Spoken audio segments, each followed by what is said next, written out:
Hello दोस्तों, मैं गजानन जांगिड आप सभी का आपके अपने यूट्यूब चैनल कुचामन मैथ्स गुरु में हार्दिक स्वागत करता हूं। दोस्तों, हमारी अभी जो सेशन चल रहा है, जो क्लासें चल रही है, वो पर्टिकुलर कंप्यूटर सब्जेक्ट की चल रही है। कंप्यूटर सब्जेक्ट में हमने एमएस ऑफिस में एमएस वर्ड पूरा देख लिया। एमएस वर्ड के बाद में हम चल रहे हैं एमएस एक्सेल पे। एमएस एक्सेल की मैं अभी तक 3 पार्ट अपलोड कर चुका हूँ और एक थोड़ा सा मैंने थ्योरेटिकल पार्ट भी डाला था। उसको सेशन को भी आगे बढ़ाएंगे। उसमें आपको पर्टिकुलर हर एक मेन्यू की मैं अलग अलग वीडियो बना के अपलोड करूँगा हर मेन्यू का। जैसे फाइल मेन्यू में क्या क्या चीज़ें होती है, होम मेन्यू में क्या क्या चीज़ें होती है, इंसर्ट मेन्यू में क्या क्या चीज़ें होती है, डेटा में क्या क्या चीज़ें होती है, फॉर्मूलाज बार में क्या क्या चीज़ें होती है, रिव्यू में क्या क्या चीज़ें होती है, व्यू में क्या क्या चीज़, सबकी पर्टिकुलर मैं एक अलग से वीडियो बनाने वाला हूँ। तो अभी हमारा ऑब्जेक्टिव सेशन चल रहा है और ऑब्जेक्टिव सेशन में हमारी अभी तक 3 क्लासें हो चुकी है। तो ऑब्जेक्टिव क्वेश्चन की ये हमारी क्लास 4th क्लास है। तो स्टार्ट करते हैं आज के इस ऑब्जेक्टिव क्वेश्चन से। और हमारा 1 नंबर का क्वेश्चन आपकी स्क्रीन पे है कि रिप्लेस कमांड की सहायता से डॉक्यूमेंट में दी गई कौन कौन सी चीज़ों को बदला जा सकता है। यानी कि रिप्लेस कमांड की सहायता से आप डॉक्यूमेंट में किन किन चीज़ों को बदल सकते हो। तो आपका ए ऑप्शन है text format graphic, B option है footnote endnote, C option है ग्राफ एनोटेशन और डी ऑप्शन है उपरोक्त सभी। तो रिप्लेस कमांड की सहायता से आप हर चीज़ यानी कि टेक्स्ट फॉर्मेट ग्राफिक्स बदल सकते हो, रिप्लेस कर सकते हो, फुट नोट एंड नोट को रिप्लेस कर सकते हो, ग्राफ एनोटेशन को रिप्लेस कर सकते हो। तो यहाँ से आपका राइट आंसर जो होने वाला है वो आपका होने वाला है डी नंबर का ऑप्शन। बढ़ते हैं 2 नंबर के क्वेश्चन की तरफ। और 2 नंबर का क्वेश्चन आपकी स्क्रीन पे इस प्रकार है कि कट व कॉपी करने पे सिलेक्टेड टेक्स्ट कहाँ चला जाता है। बहुत ही अच्छा क्वेश्चन है कि कट व कॉपी करने पर सेलेक्ट टेक्स्ट कहाँ चला जाता है। जिसे आप कट और कॉपी करते हो वो सेलेक्टेड टेक्स्ट कहाँ चले जाते हैं। तो ए ऑप्शन है रिसाइकिल बिन, बी ऑप्शन है माई कंप्यूटर, सी ऑप्शन है क्लिप बोर्ड, डी ऑप्शन है डेस्कटॉप। तो यहाँ से आपका राइट आंसर होगा क्लिप बोर्ड। वो किस में चले जाते हैं, क्लिप बोर्ड। याद रखो दोस्तों, इसकी बार बार मैं आपको इसके बारे में बता रहा हूँ। क्लिप बोर्ड एक अस्थायी मेमोरी है। कोई भी आपसे पूछे ये वोलेटाइल मेमोरी है, अस्थायी मेमोरी है जो कट और कॉपी करते समय डेटा को होल्ड करके रखती है। जो कट और कॉपी करते समय क्या करती है, डेटा को होल्ड करके रखती है। और ये सब मेन्यू होता है किसका, होम का। किसका सब मेन्यू होता है, होम का। और बात आती है कि आप कितने इंस्ट्रक्शन को क्लिप बोर्ड में एक साथ होल्ड करके रख सकते हो। तो यहाँ से आपका राइट आंसर क्या आएगा, 24। आप 24 इंस्ट्रक्शन को एक साथ क्लिप बोर्ड में होल्ड करके रख सकते हो। ठीक है। तो आपसे यही प्रश्न पूछा गया था कि कट व कॉपी करने पर सेलेक्ट टेक्स्ट कहाँ चला जाता है। तो आपका यहाँ से राइट आंसर होगा क्लिप बोर्ड में चला जाता है। मैंने बता दिया दोस्तों, क्लिप बोर्ड एक अस्थायी मेमोरी है एमएस ऑफिस की।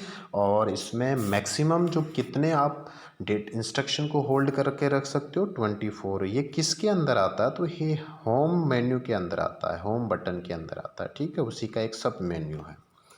बढ़ते हैं 3 नंबर के क्वेश्चन की तरफ। और 3 नंबर का क्वेश्चन है दोस्तों कि किस व्यू में हेडर, फुटर, बैकग्राउंड आदि स्क्रीन पर प्रदर्शित होती है। ऐसा कौन सा व्यू है, आपसे प्रश्न ये पूछा जा रहा है कि ऐसा कौन सा व्यू है जिसमें हेडर, फुटर, बैकग्राउंड आदि स्क्रीन पर प्रदर्शित होता है। तो ए ऑप्शन है ड्राफ्ट, बी ऑप्शन है वेब लेआउट, सी ऑप्शन है आउटलाइन और डी ऑप्शन है प्रिंट लेआउट। तो दोस्तों यहाँ से आपका राइट आंसर होगा प्रिंट लेआउट। इस प्रिंट लेआउट ही एक ऐसा आपका व्यू है लेआउट आपका एक ऐसा व्यू है जिसमें आपका हेडर, फुटर और बैकग्राउंड आदि स्क्रीन पे प्रदर्शित होते हैं। बाकी जितने भी आपके ये व्यू है, ये आपके व्यू हैं, जैसे ड्राफ्ट है, वेब लेआउट है या आउटलाइन है, इनमें आपका हेडर, फुटर और बैकग्राउंड स्क्रीन पे प्रदर्शित नहीं होते हैं। तो यहाँ से आपका राइट आंसर होगा प्रिंट लेआउट। एक क्वेश्चन यहाँ से, ये MS ऑफिस है, वैसे MS ऑफिस में भी इससे काफ़ी अच्छे क्वेश्चन पूछे जाते हैं।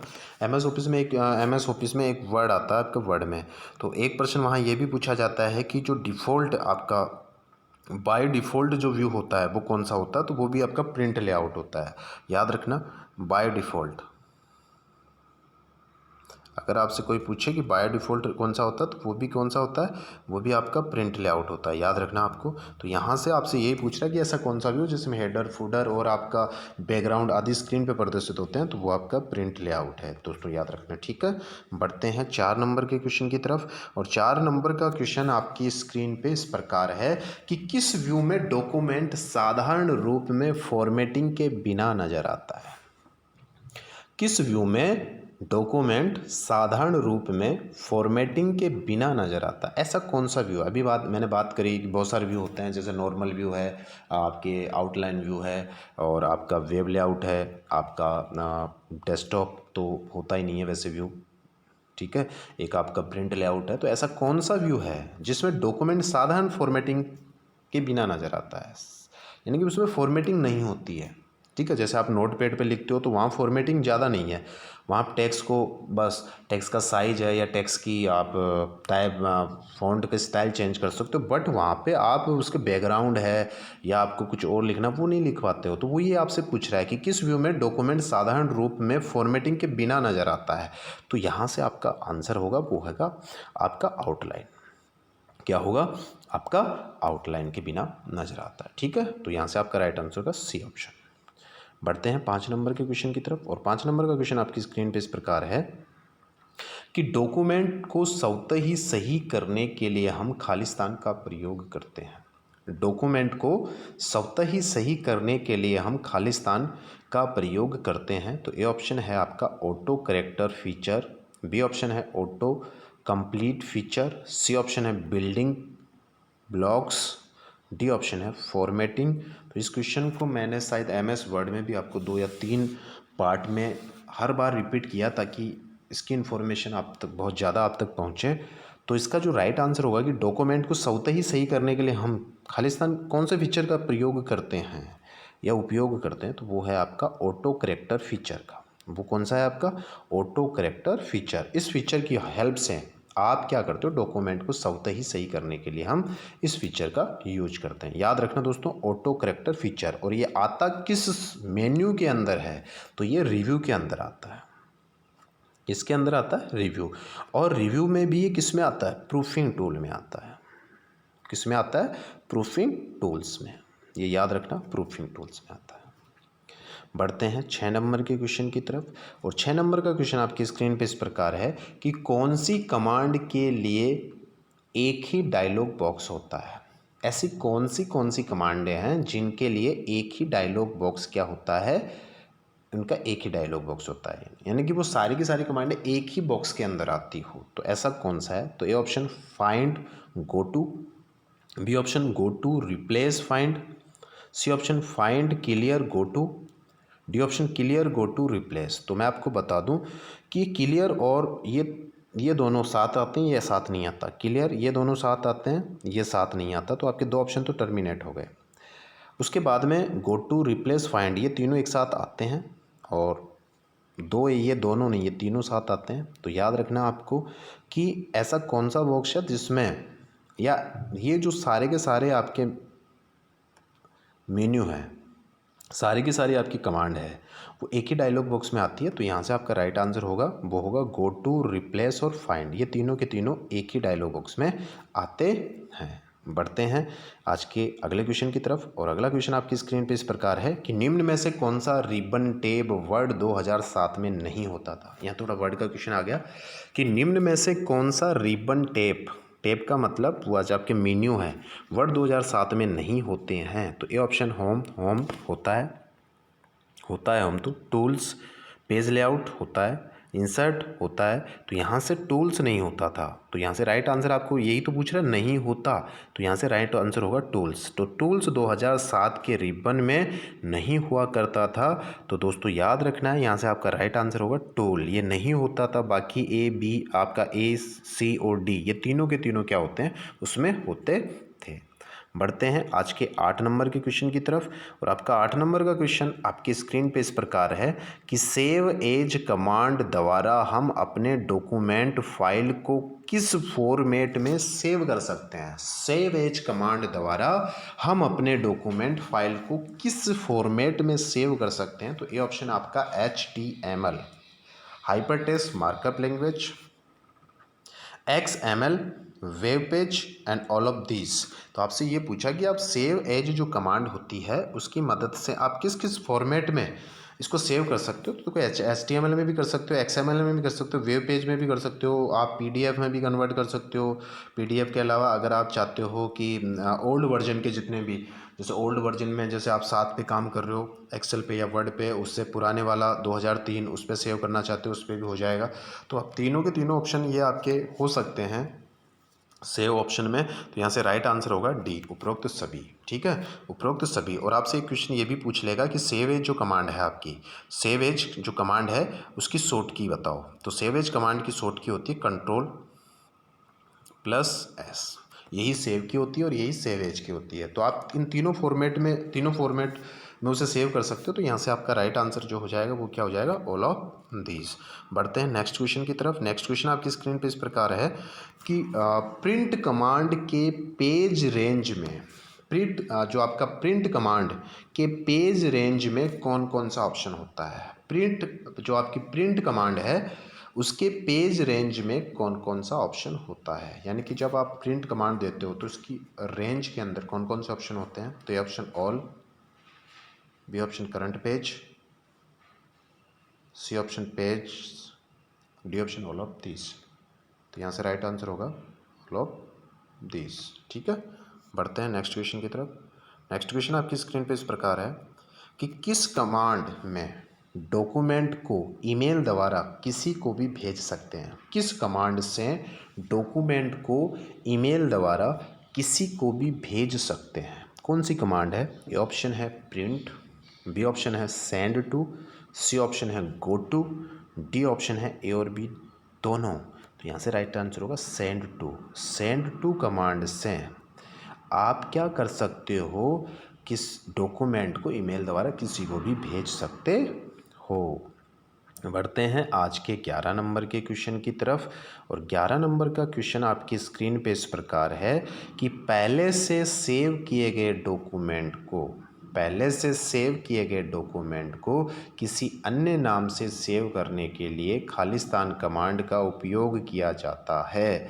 तो A option home, B option save as, C option page layout, D option insert. तो तुम देखते ही भी इसको राइट टिक कर सकते हो, क्योंकि 3 ऑप्शन ऐसे हैं जो आपकी मेन्यूज़ हैं जो रिबन बार में आते हैं, बाकी एक ऐसा ऑप्शन है जो आपकी कमांड है। तो यहाँ से आपका राइट आंसर हो जाएगा वो सेव एज आए, क्योंकि होम जो आपकी है वो रिबन के अंदर एक मेन्यू आता है, आपका पेज लेआउट ये भी एक मेन्यू का पार्ट है, और आपका इंसर्ट ये भी एक मेन्यू है। तो यही एक ऐसी कमांड थी जिसकी सहायता से पहले से सेव किए डॉक्यूमेंट को किसी अन्य नाम से आप सेव कर सकते हो, तो वो है सेव एज।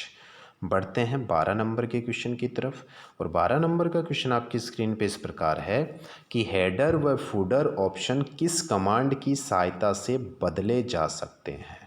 हेडर व फूडर ऑप्शन किस कमांड की सहायता से बदले जा सकते हैं। तो A option page setup, B option header और footer, C option new, D option A और बी।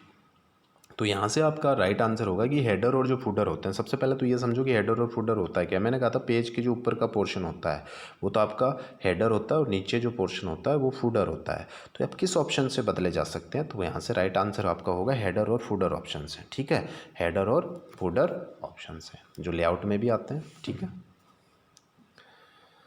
हेडर और फूटर। ठीक है, बढ़ते हैं 13 नंबर के क्वेश्चन की तरफ। 13 नंबर का क्वेश्चन आपकी स्क्रीन पे इस प्रकार है कि वर्ड में नया डॉक्यूमेंट किस टेम्पलेट पर आधारित होता है। वर्ड में नया डॉक्यूमेंट किस टेम्पलेट पर आधारित होता है?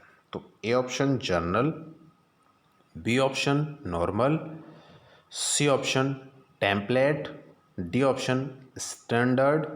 तो यहाँ से आपका राइट आंसर होगा नॉर्मल। कौन सा ऑप्शन होगा? B option. वर्ड में जो नया डॉक्यूमेंट किस टेम्पलेट पर आधारित होता है? तो वो नॉर्मल टेम्पलेट पर आधारित होता है। किस पे आधारित होता है? नॉर्मल। जब आप पेज लेआउट देखते हो, पेज लेआउट, तो उस पेज लेआउट में ऑप्शन होता है आपका, ठीक है, टेम्पलेट का, तो वो हमेशा नॉर्मल टेम्पलेट पर होता है। किस पे होता है? नॉर्मल पे। तो यहाँ से राइट आंसर होगा वो बी ऑप्शन होगा। बढ़ते हैं आज के 15 नंबर के क्वेश्चन की तरफ। और 15 नंबर का क्वेश्चन आपकी स्क्रीन पे इस प्रकार है कि वर्ड की फाइल में क्या क्या हो सकता है? वर्ड की फाइल में क्या क्या हो सकता है? तो A option text, B option graphics, C option table, D option all of these. तो इसको तो बताना ही क्या है कि वर्ड की फाइल में क्या क्या हो सकता है। तो टेक्स्ट भी आते हैं, ग्राफिक्स भी आते हैं और टेबल भी आती है। तो यहाँ से आंसर हो जाएगा ऑल ऑफ दीज। तो डी ऑप्शन आपका राइट आंसर हो जाएगा। बढ़ते हैं आज के लास्ट क्वेश्चन की तरफ। और लास्ट क्वेश्चन आपकी स्क्रीन पे इस प्रकार है कि सेलेक्ट लाइन को इटैलिक करने की शॉर्ट कुंजी क्या है? सेलेक्ट लाइन को इटैलिक करने की शॉर्ट कुंजी क्या है? कि आप सेलेक्ट लाइन को इटैलिक करना चाहते हो। इटैलिक मैंने कहा था एक फ़ॉन्ट का स्टाइल होता है। इटैलिक का मतलब आप ऐसे तिरछे लिखते हो ना, ऐसे। एक मिनट। इटैलिक का मतलब जो भी हम तिरछे लिखते हैं, ठीक है। तो आपसे ये पूछा गया है कि सिलेक्टेड लाइन को इटैलिक करने की शॉर्ट कुंजी है, कि उसकी शॉर्ट कुंजी क्या है? तो यहाँ से आपसे ए ऑप्शन है alt plus F, B option है control plus E, C option है alt plus I, D option है कंट्रोल प्लस आई। तो यहाँ से राइट आंसर होगा कंट्रोल प्लस आई, ठीक है। कंट्रोल प्लस आई करने से आपके जो भी टेक्स्ट हैं, सिलेक्टेड टेक्स्ट, वो इटैलिक हो जाएंगे, ऐसे तिरछे लिखे जाएंगे, ठीक है। तो आज का सेशन हमारा यहीं एंड करते हैं। मैं उम्मीद करता हूँ कि जो भी मैंने आपको ज्ञान दिया या नॉलेज या पर्टिकुलर जो भी क्वेश्चन करवाए आपको बेटर समझ में आए।